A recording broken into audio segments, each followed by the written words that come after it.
Hello everyone, and welcome back to our regularly scheduled program, How to Be Your Witchiest. Today we have a special guest. Hello everyone. As you all know, I am the renowned witch, Calliope Ravenloft. And if you didn't know, then how dare you? But at least now you've been properly informed of my existence. Call me wise, wicked, and most certainly worshipped, whatever you decide. Oh, yeah, almost forgot. This to my left is Steve, my assistant for today. And I suppose he's also the host of this show. Yes, it's a pleasure to have you with us today, Miss Ravenloft. Now, as I was saying... Boring! Today, yours truly will be showing off and teaching all of you, my lovely audience, a magnificent craft of mine.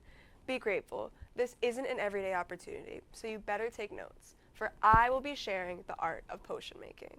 Well, not exactly. That's top secret. Instead, I'll teach you something I know for a fact you can comprehend and replicate. It's that time of year where all you feeble humans succumb to the changing seasons. Your frail bodies can barely handle allergies and a little sickness, but don't worry, that's why I'm here.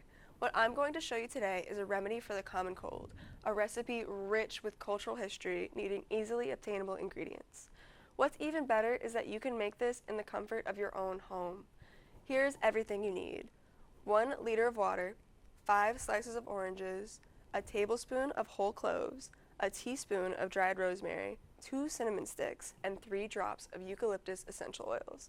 All of this needs to be assembled in a large pot. Okay, hold on, Miss Ravenloft. I'm happy that you're so eager, but please explain to me, and the audience, of course, your goal with today's demonstration. My goal? Steve, get your ears checked. I just explained it. Well, this doesn't seem like a very witchy project for you, so what I mean is, what exactly are you trying to show us with this recipe? Oh, right. Steve, you actually asked something useful. Gee, thanks. To answer Steve's question, my goal here is to educate. Quality education does not come easily for everyone, unfortunately. Whether it be math, the sciences, reading and writing, or simply taking care of yourself, many don't have the opportunities to learn due to their circumstances and environment. So, in this case, I'm hoping to create a free resource that anyone can access to improve their health. And that's another thing. Without a stable learning environment, people are far less likely to know and be able to maintain healthy habits. The more you know, the more you grow. 2 birds with 1 stone, you know? Well, technically 3. I get to show off my gorgeous self in the process. How oddly altruistic of you, Miss Ravenloft. Yes, I know, I'm wonderful. But enough about me. Let's get started. Hopefully the folks at home have gathered their ingredients. Speaking of ingredients, Steve, get my orange slices ready.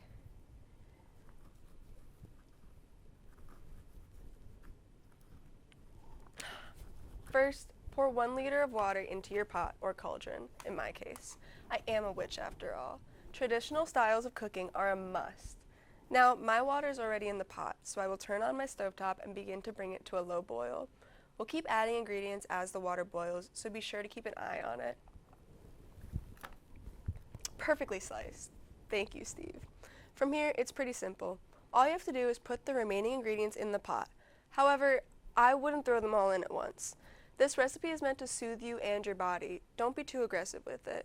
But I guess you can do whatever you wish. Just don't say I didn't warn you. Miss Ravenloft, while you and the people following along at home assemble the ingredients, why don't you tell us a little bit more about the recipe? You mentioned that these practices are rich in cultural history. Could you elaborate? An excellent question. You see, this simmer pot not only cleanses your body physically, but spiritually as well. Eucalyptus itself is known for its healing properties in fighting congestion, reducing fevers, and eliminating pain. The substance has been used for a long time as oils and tea leaves for medicinal purposes. As a result, eucalyptus has come to represent bodily strength, protection, and abundance in the spiritual sense, alleviating bad energy. But wouldn't it be more effective to just use something like white sage for that sort of thing? No. While white sage is also used as a cleansing agent, it is used in a cultural sense by indigenous people in ceremonial rituals, a process called smudging. Because of that, the use of white sage by these communities is considered a closed practice and should not be used by anybody outside of the community.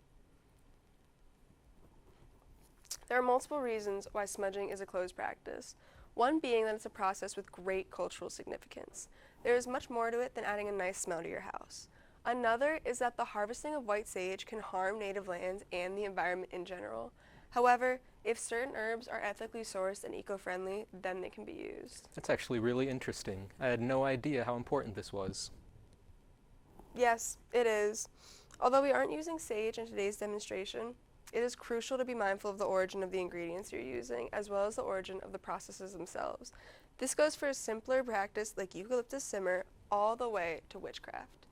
Oh, and just what do you mean when you say actually interesting, Steve?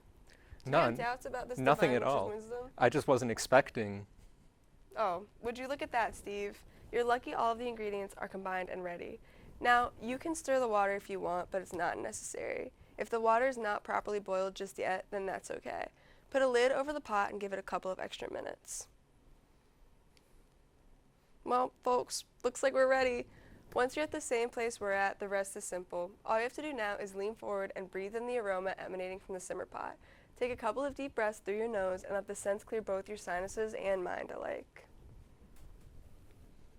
It does smell nice. I even feel a little relaxed. You did a great job, Miss Ravenloft. And I most certainly could have done it without your help. But anyways, thank you for having me, Steve. I even prepared a surprise gift for you in advance for your contribution. Did you really? Part of me is flattered, but part of me is also a little worried. Oh, relax. To my lovely and loyal viewers, thank you so much for following along today. May Calliope Ravenloft's knowledge guide you for the rest of your days. All right, Steve, are you ready for your gift?